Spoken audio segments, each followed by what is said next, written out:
Hello student, आज हम पढ़ेंगे अध्याय 4 गतिमान आवेश तथा चुंबकत्व। आज के इस क्लास में 12th फिजिक्स क्लास में आप सभी का स्वागत है। चलिए आज का टॉपिक पढ़ते हैं। आज का टॉपिक है एक समान चुंबकीय क्षेत्र में धारावाही लूप पर बल आघूर्ण। धारावाही लूप का मतलब होता है बंद पृष्ठ। जो धारावाही लूप रहेगा वो बंद रहेगा और उस पर लगेगा बल आघूर्ण। बल आघूर्ण मतलब जो दो बल विपरीत दिशा में लगता है, तो हम बल आघूर्ण का मान निकालेंगे। तो चलिए देखते हैं। एक समान चुंबकीय क्षेत्र पहले ढूंढेंगे। यहाँ पर देखिए चुंबक है N और S, दो चुंबक है।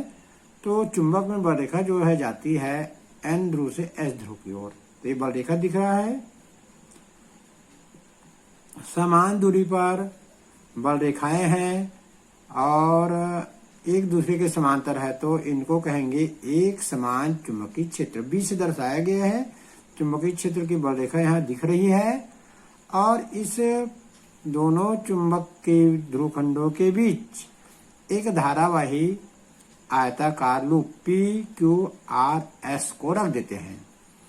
PQRS एक धारावाही लूप है। धारावाही लूप का मतलब इसमें जो है धारा बह रही है। देखिए P से Q दिशा में धारा बह रही है, Q से R दिशा में धारा बह रही है, I धारा, R से S में बह रही धारा I यहाँ पर दिखा है निशान, और S से P दिशा में। तो इसको चित्र को कहेंगे एक समान चुंबकीय क्षेत्र में धारावाही लूप पर बल आघूर्ण का जो है वो चित्र बन गया है। चलिए चित्र के बारे में थोड़ा सा पढ़ते हैं। इसके पहले मैं बता दूं, एक समान चुंबकीय क्षेत्र में गतिमान आवेश पर बल हम पढ़ चुके हैं। एक समान चुंबकीय क्षेत्र में धारावाही चालक पर लगने वाला बल पढ़ चुके हैं। तो चलिए मैं दिखाता हूँ। इसको पढ़ने के पहले हम थोड़ा पुरानी यादों को ताजा कर लेते हैं। तो ये हम पढ़ चुके हैं पहले। चुंबकीय क्षेत्र में गतिमान आवेश पर कार्य करने वाला बल, जिसका नाम है लॉरेंज बल। लॉरेंज बल का मान कितना होता है? F = QVB sin theta. ये पढ़ चुके हैं। चुंबकीय क्षेत्र में गतिमान आवेश पर कार्य करने वाला बल, जब चुंबकीय क्षेत्र में आवेश रहेगा, गतिमान आवेश, तब जो कार्य करने वाला बल लगेगा उसका नाम है लॉरेंज बल। लॉरेंज बल का सूत्र होता है F = QVB sin थीटा। इसके बाद हम पढ़े थे एक समान चुंबकीय क्षेत्र में विद्युत धारावाही चालक पर बल। एक चालक था जिसमें धारा प्रवाहित हो रही थी, उस पर चुंबकीय क्षेत्र के कारण बल लगा था, उसको मान निकाले थे F = ILB sin थीटा। ये हम निकाल चुके हैं, F = ILB sin थीटा। इसके बाद हम पढ़े थे दो समांतर विद्युत धारावाही चालकों पर लगने वाला बल, F = μ0 I1 I2/2 πd। ऐसा चित्र बना था।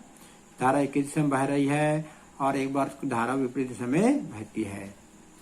और आज हम पढ़ेंगे एक समान चुंबकीय क्षेत्र में धारावाही लूप पर बल आघूर्ण। हमको लाना है टाउ = IAB sin थीटा। ठीक, चलिए आप देखते हैं आज का जो टॉपिक है उसको पढ़ेंगे। तो चित्र तो यहाँ पर समझ आ गया कि चुंबक के दो ध्रुवखंडों के बीच एक आयताकार लूप है PQRS। धारा बह रही है PQRS दिशा में चुंबकीय क्षेत्र में। तो धारावाही लूप के 4 भाग हैं। धारावाही लूप के इसमें 4 भाग हैं, PQ, QR, RS, SP। तो जो QR और PS की जो लंबाई है और उसको हमने B माना है, P से S तक और Q से R तक की दूरी। और ये आयताकार लूप की जो लंबाई है, ऊर्ध्वाधर लंबाई PQ और SR, इसको मान लिया L। लंबाई L, चौड़ाई B। तो चलिए लिखते हैं जो हम इसके बारे में अभी पढ़े हैं उसको यहाँ थोड़ा लिख देते हैं। मान लो PQRS एक आयताकार लूप है जिसे एक समान चुंबकीय क्षेत्र में रखा गया है। ये हम सब जानते हैं, धारावाही लूप है जिसको हमने एक समान चुंबकीय क्षेत्र में रख दिया है। मान लो लूप की लंबाई PQ बराबर RS बराबर L, लूप की चौड़ाई QR बराबर SP बराबर B। मान लो लूप में PQR दिशा में धारा I प्रवाहित हो रही है, तो हम निकालेंगे कि एक भुजा निकालेंगे हम कि धारावाही लूप के भाग PS पर लगने वाला बल। यहां लिखेंगे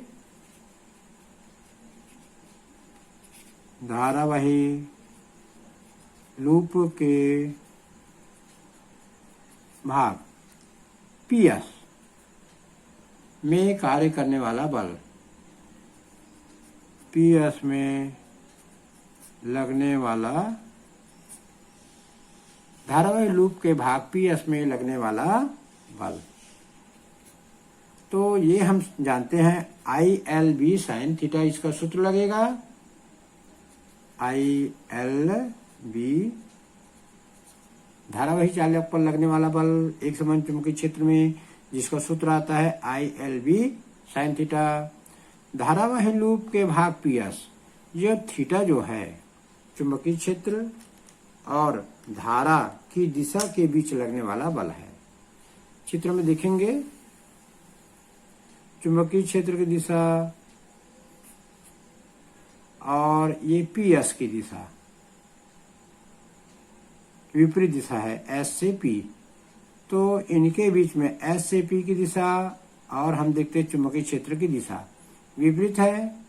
S से P पूरब से पश्चिम है और चुंबकीय क्षेत्र की दिशा पश्चिम से पूरब है, तो 180 अंश ले सकते हैं दोनों के बीच की दिशा। तो यदि हम थीटा बराबर 180 लेते हैं तो यहाँ पर हमारा जो मान है साइन 180 जीरो, ILB का मान 0 आ जाएगा। तो धारावाही लूप के भाग PS में लगने वाला बल 0 आएगा। इसी प्रकार हम धारावाही लूप के निचले तल में देखेंगे, धारावाही लूप के भाग QR, धारावाही लूप के भाग QR में लगने वाला बल, चित्र देखेंगे अभी। इसका भी सूत्र रहेगा ILB साइन थीटा। चलिए चित्र देखते हैं। चित्र में दिख रहा है QR भाग में कितना बल लगेगा। QR की दिशा जो है B की दिशा के समांतर, ये B की दिशा है। अब ये QR में भी धारा की दिशा उधर ही है, तो 0 अंश लिखेंगे। यहाँ थीटा की जगह 0 लिखेंगे। यदि हम थीटा की जगह 0 लिख दे तो ये साइन 0 हो जाएगा, साइन 0 और सब का मान 0 हो जाएगा। तो धारावाही लूप के भाग QR में लगने वाला बल 0, धारावाही लूप के भाग PS में लगने वाला बल 0। ऊपर और नीचे भाग में बल 0 लगता है। अब जो दो दिशा बच गया है PQ और RS में लगने वाला बल का मान हम निकालेंगे। चलिए निकालते हैं। चलिए आगे अब पढ़ते हैं धारावाही लूप के भाग PQ पर लगने वाला बल। PQ जो है चुंबकीय क्षेत्र की दिशा के लंबवत है, तो हमारा सूत्र है ILB साइन थीटा। अब हम देखते हैं चुंबकीय क्षेत्र और भाग PQ कैसा है। चुंबकीय क्षेत्र की दिशा इस प्रकार से है, भाग PQ ऊपर से नीचे है, आयताकार कुंडली का भाग PQ। अब ये चुंबकीय क्षेत्र और भाग PQ में धारा किधर बहती है, धारा P से Q की ओर। तो चुंबकीय क्षेत्र और धारा के बीच यहाँ पर 90 का कोण बनता है, इसलिए थीटा की जगह 90 रखेंगे। ILB साइन 90, साइन 90 का मान 1 होता है, इसलिए अब यहाँ हम लिखेंगे ILB। धारावाही लूप के भाग PQ पर लगने वाला बल हो जाएगा ILB साइन 90 कितना होता है? साइन 90 का मान होता है 1। इसी प्रकार अब हम लिखेंगे धारावाही लूप के भुजा आर एस पर लगने वाला बल।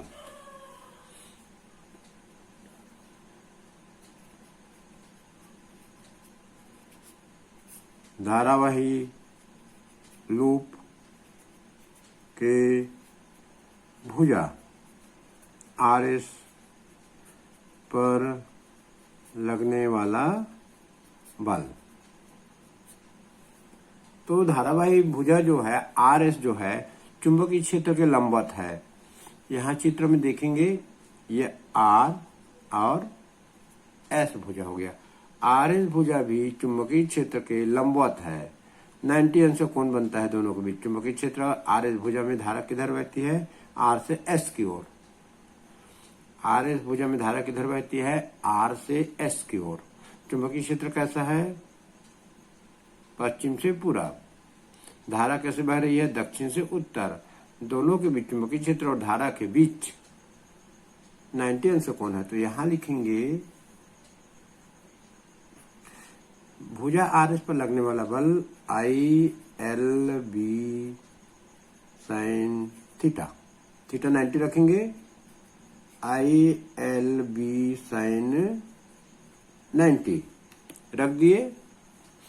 अब साइन 90 का मान 1 होता है तो मैं डायरेक्ट लिख दूं भुजा आर एस पर लगने वाला बल आई एल बी। अब हम देखेंगे भुजा पी क्यू। अब भुजा आर एस पर लगने वाले बल की दिशा अब हम देखेंगे भुजा आर एस व भुजा पी क्यू पर लगने वाला बल की दिशा।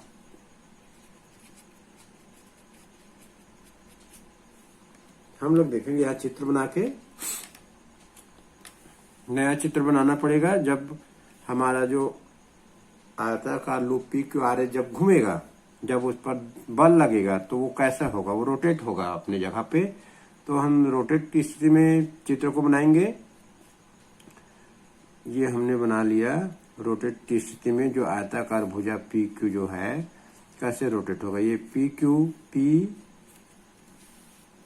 Q r S. यहां पर हम बनाएंगे चुंबकीय क्षेत्र को। चुंबकीय क्षेत्र जो रहेगा की दिशा, ये चुंबकीय क्षेत्र की दिशा है। एक समान चुंबकीय क्षेत्र की दिशा बना दिए।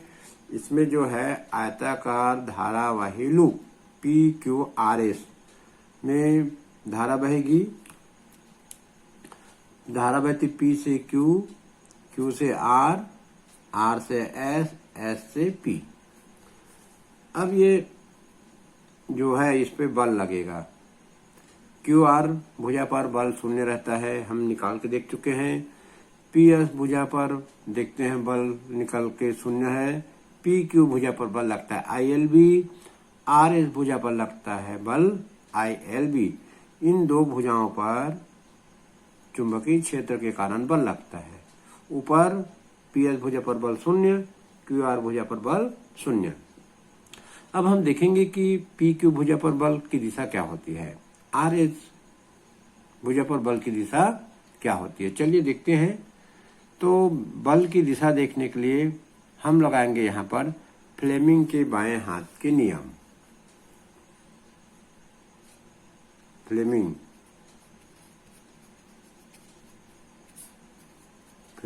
के बाएं हाथ के नियम। फ्लेमिंग के बाएं हाथ के नियम से देखेंगे भुजा जो आर एस है, आर एस भुजा पर बल किधर लगेगी।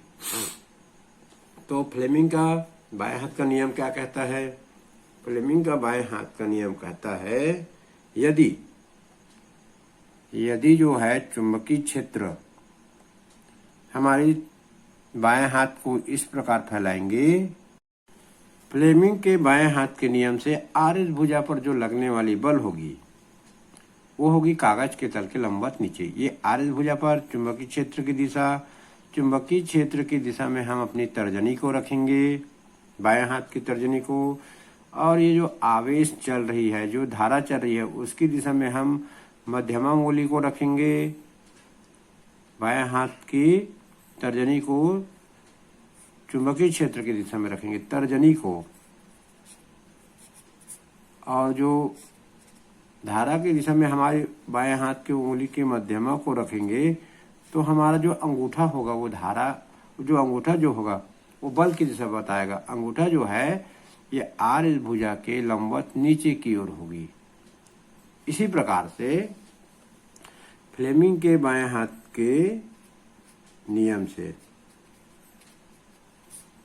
फ्लेमिंग के बाएं हाथ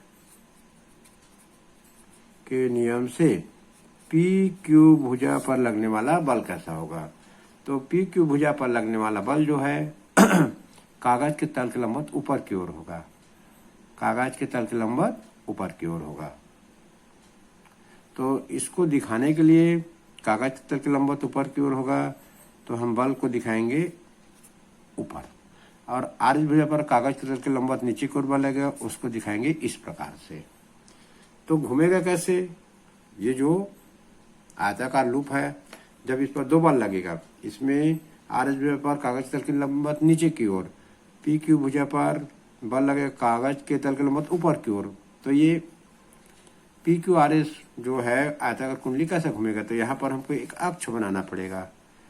चलिए अक्ष बना देते हैं, ये बन गया अक्ष। तो ये जो आयताकार लूप है एक समान चुंबकीय क्षेत्र में घड़ी की सुई की विपरीत दिशा में गोल गोल घूमेगा, घड़ी की सुई की विपरीत दिशा में गोल गोल घूमेगा। चलिए दिखाते हैं आपको घड़ी की सुई की विपरीत दिशा में। यदि कोई ये आयताकार लूप है, यदि ये मेरे हाथ में जो पकड़ा हुआ आयताकार लूप है वो इस प्रकार से घूमेगा। ये जो है आर एस भुजा, ये जो है पी क्यू भुजा, इस प्रकार से घूमेगा, गोल गोल ये घूमेगा आयताकार लूप। ठीक है, अब आगे चलिए देखते हैं। अभी हम देख चुके हैं चित्र में कि पी क्यू और आर एस जो भुजा है चुंबकीय क्षेत्र के लंबवत है। पी क्यू भुजा पर बल लगता है I L B, R S भुजा पर बल लगता है आई एल बी। अब हम निकालना चाहते हैं कि दोनों भुजाओं पर बल जो लगता है उसकी दिशा कैसे होती है। तो हमने देखा फ्लेमिंग के बाएं हाथ के नियम से आर एस भुजा पर जो बल लगती है वो कागज के तल के लंबवत नीचे की ओर लगती है। फ्लेमिंग के बाएं हाथ के नियम से हम देखते हैं कि पी क्यू भुजा पर बल जो है कागज के तल के लंबवत ऊपर की ओर लगती है। ये दोनों बल मिल करके बलयुग्म का निर्माण करते हैं। ये दो बल है, दोनों बल की दिशा विपरीत दिशा है। आर एस भुजा पर बल नीचे की ओर लगती है, पी क्यू भुजा पर बल ऊपर की ओर लगती है। ये दोनों बल जो है मिल करके एक बलयुग्म का निर्माण करते हैं। इसीलिए आयताकार loop p q r S चुंबकीय क्षेत्र में घड़ी की सुई की विपरीत दिशा में घूमती है। तो हम निकालेंगे यहाँ पर ये घूमती है उसको कहते हैं विक्षेपक। जब ये जो पी क्यू आर एस आयताकार लूप घूमेगी एक अक्ष के तहत, एक अक्ष पर, तो एक बलयुग्म का निर्माण के कारण घूमती है, उसको कहते हैं विक्षेपक। और जो बल लगता है उसको कहेंगे विक्षेपक बलयुग्म। तो हम यहाँ निकालना चाहेंगे विक्षेपक बलयुग्म आघूर्ण। यहाँ लिखेंगे कुछ बातें जो अभी हमने यहाँ चित्र में समझा, इसको यहाँ लिखना पड़ेगा। ये लिखेंगे ऐसे, ये दोनों बल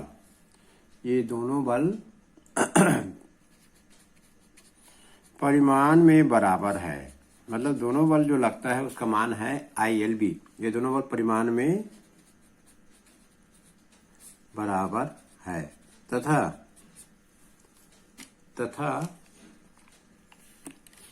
भिन्न भिन्न क्रिया रेखाओं में विपरीत दिशा में कार्य करते हैं।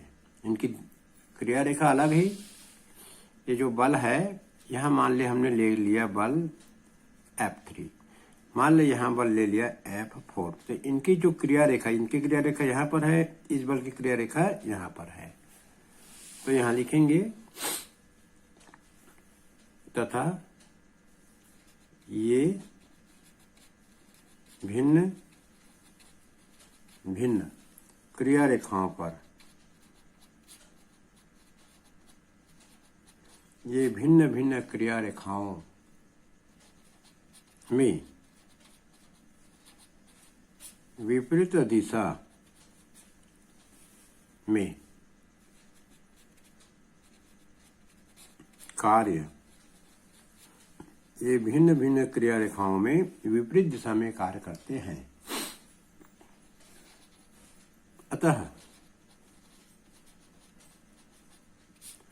अतः बलयुग्म का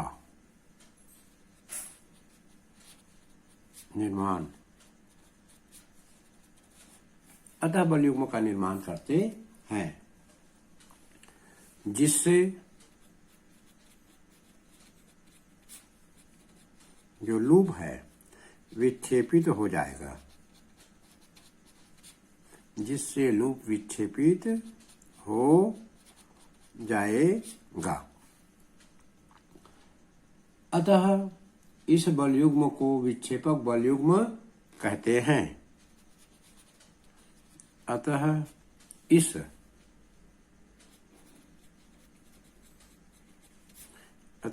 बलयुग्म को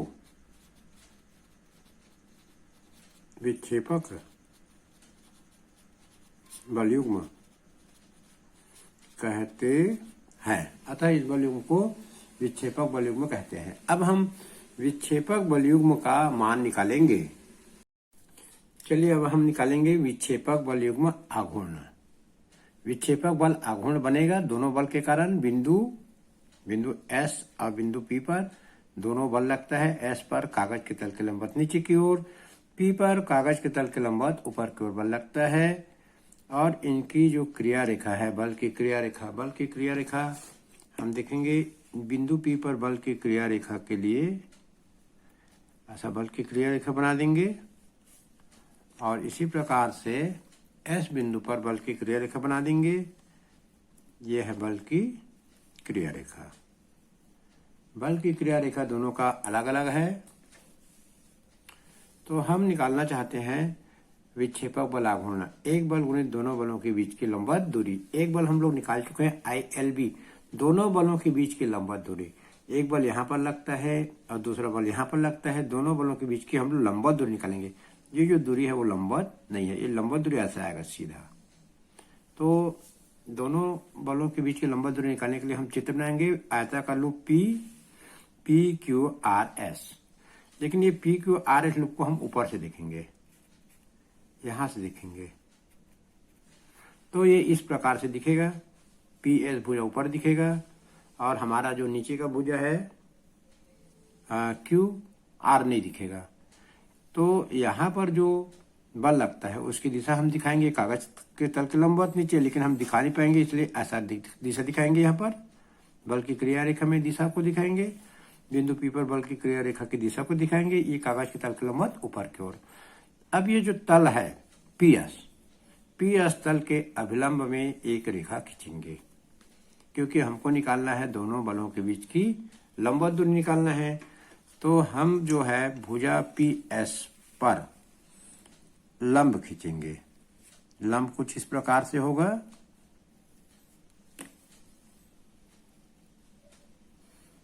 भुजा PS पर ये लंब हमने खींच दिया, इसका नाम है N। और ये जो भुजा PS की जो चौड़ाई है वो है, हमने शुरू माना था B। यहाँ पर ये चुंबकीय क्षेत्र की दिशा है। चुंबकीय क्षेत्र की दिशा से जो अभिलंब है वो थीटा कोण बनाता है। हम देखेंगे यहाँ पर एक त्रिभुज का निर्माण हुआ है। ये देखिए यहाँ पर एक त्रिभुज बना है। ये S और ये बिंदु और इस बिंदु पर हमें निकालना है। यहाँ पर जो कितना कोण बना है वो निकालना है। और हम पी एस की लंबवत दूरी निकालना चाहते हैं। दो चीज निकालना चाहते हैं यहाँ पर, एक इस कोण का मान और दूसरा बिंदु पी से बिंदु एस, ये जो लंबवत दूरी नहीं है, इनके बीच की लंबवत दूरी निकालना चाहते हैं। दोनों बल रेखाओं के बीच की लंबवत दूरी। लंबवत दूरी इस प्रकार से होगा, दोनों बलों के बीच की लंबवत दूरी ये होगा, यहां से यहां तक। इसका मान निकालने के लिए इस कोण का मान हमको निकालना जरूरी है। तो देखिए ये थीटा है, तो इधर ये थीटा के ऊपर जो डबल लाइन खींचा हूं वो उसका मान होगा 90 माइनस थीटा। क्यों? क्योंकि इस रेखा और ये रेखा दोनों लंबवत है। ये जो रेखा है पी एस रेखा और जो ये एन रेखा है दोनों 90 है, नीचे का थीटा तो ऊपर का 90 माइनस थीटा, ये हो गया 90 माइनस थीटा। यहाँ पर देखिए इस बिंदु पर समकोण बना हुआ, ये सीधी रेखा और ये ऊपर से नीचे रेखा 90 का कोण बन गया। ये 90 माइनस थीटा, ये 90, तो ये कितना होगा? तो ये तीनों का योग 180 होता है। 1 2 तीनों का योग कितना होता है? 180। ये 90 है, ये भी 90 है और ये 90 है और ये 90 माइनस थीटा है। इसका जो मान आएगा, इन दोनों कोणों को 90 ऋण थीटा धन 90 को 180 से घटाएंगे। तो घटा के देखिए रफ कॉपी में थीटा बचेगा। 90 ऋण थीटा धन 90 को घटा के 180 देखिए थीटा बचेगा। इस कोण का मान यहाँ पर, इसका मान आएगा थीटा, इसका मान आएगा थीटा। और थीटा के सामने ये भुजा है, थीटा के सामने ये भुजा है, ये लंब है। इनकी मान हमको निकालना है, दोनों बलों के बीच की लंबवत दूरी का मान हमको निकालना है। इस बिंदु को मान लेते हैं हम O, इस बिंदु को मान लेते हैं O, ये बिंदु हो गया P, ये बिंदु हो गया S। तो हमको PO की दूरी निकालना है। PO जो है ये S पर जो कोण बना थीटा के सामने है, इसलिए PO को हम लोग लंब कहेंगे, PO को हम लोग कहेंगे लंब कहेंगे। चलिए अब हम निकालते हैं। मान लो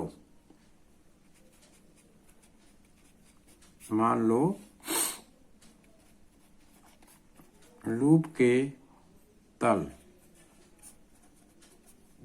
तल का अभिलंब, लूप के तल का अभिलंब चुंबकीय क्षेत्र B के साथ कोण थीटा बनाता है। ये देखिए ये अभिलंब है, ये तल है, ये चुंबकीय क्षेत्र है। चुंबकीय क्षेत्र के साथ जो अभिलंब है थीटा कोण यहाँ पर बना है। शीर्ष से देखे जाने पर, हम ऊपर से देखेंगे, शीर्ष से देखे जाने पर पी क्यू और आर एस भुजाओं, पी क्यू और आर एस भुजाओं पर कार्य करने वाले बल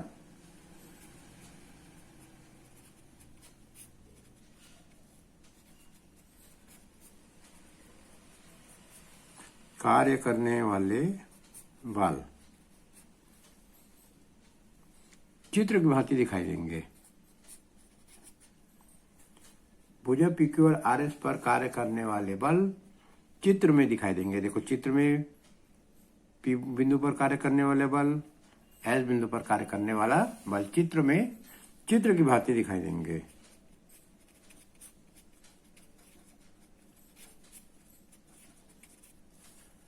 अब हम निकालेंगे विक्षेपक बल युग्म आघूर्ण का मान। तो विक्षेपक बल युग्म आघूर्ण को टाउ से दर्शाते हैं। एक बल का मान है ILB, दोनों बलों के बीच की लंबवत दूरी है PO। ये हो गया हमारा समीकरण नंबर 1। हमने विक्षेपक बल आघूर्ण का सूत्र लिखा था। विक्षेपक बल आघूर्ण बराबर एक बल गुणित दोनों बलों के बीच की लंबवत दूरी। एक बल ILB हम निकाल चुके हैं शुरू में ही, और दोनों बलों के बीच की लंबवत दूरी हम चित्र से देखते हैं PO है। अब हमको इस चित्र में पीओ का मान निकालना है। पीओ का मान निकालने के लिए हम देखेंगे यहाँ एक त्रिभुज है, समकोण त्रिभुज पीओएस में, समकोण त्रिभुज पीओएस में ये लंब है, ये कर्ण है, कर्ण का मान दिया हुआ है, पीएस की मान जो है बी होता है, ये हम लंब का मान निकालेंगे, ये थीटा है। तो यहां लिखेंगे समकोण त्रिभुज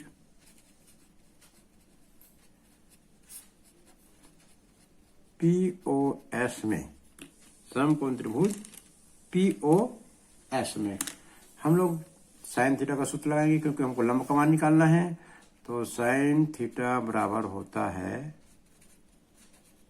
लंब बटे कर्ण। साइन थीटा लंब का मान है पीओ, कर्ण का मान है पीएस। तो पीओ का मान निकालना है, पीएस का मान बी रख देते हैं यहां पर। चित्र में देखेंगे पीएस का मान हमको निकालना है, पीएस का मान है बी। दोनों की चौड़ाई पी से एस बिंदु तक की दूरी हमने शुरू में चित्र माना था, चौड़ाई बी है। तो यहां हम रखेंगे पीओ बटे बी। तो यहां से हम पीओ का मान निकालेंगे, पीओ का मान आएगा बी साइन थीटा। पीओ का मान आ गया बी साइन थीटा। समीकरण 1 में पीओ का मान रखने पर यहां लिखेंगे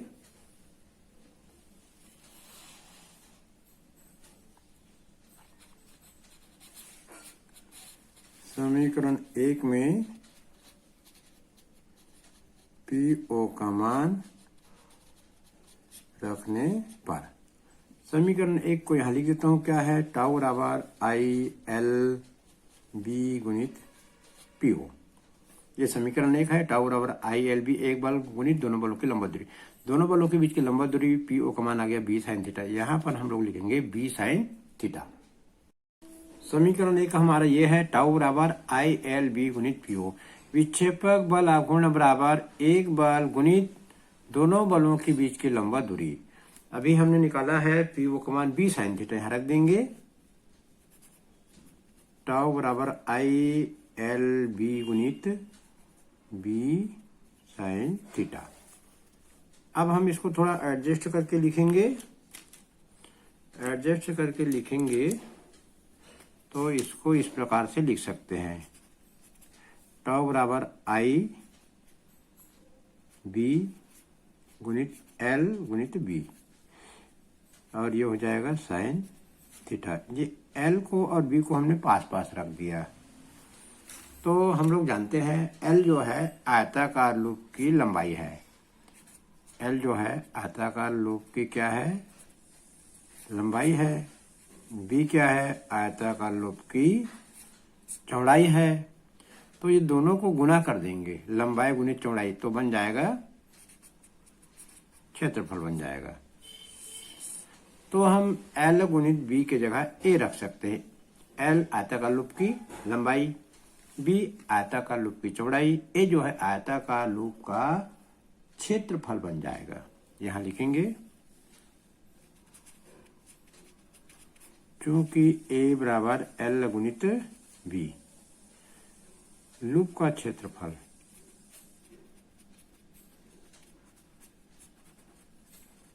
लूप का क्षेत्रफल ए बराबर एल गुणित बी। यहां पर एल गुणित बी के जगह हम लोग मान रख देंगे ए। चलिए रख देते हैं यहां पर, टाउ बराबर आई बी ए साइन थीटा। तो ये हमारा बल आघूर्णक मान आ गया। इसको थोड़ा एडजस्ट करके लिखते हैं, जैसे पुस्तक में दिया है, आई ए बी साइन थीटा। ये बल आघूर्णक का मान आ गया हमारा। टाउ बराबर I a b sine theta. Tau बल आघूर्णक, आई धारावाही लूप में प्रवाहित धारा, ए लूप का क्षेत्रफल, बी चुंबकीय क्षेत्र, साइन थीटा। थीटा जो है चालक पर बहने वाली धारा और चुंबकीय क्षेत्र के बीच का कोण है। तो इसको हम लोग दे देते हैं समीकरण नंबर 2। यहां लिखेंगे यही बल आघूर्ण का व्यंजक है, यही बल आघूर्ण का यही बल अघूर्ण का व्यंजक है।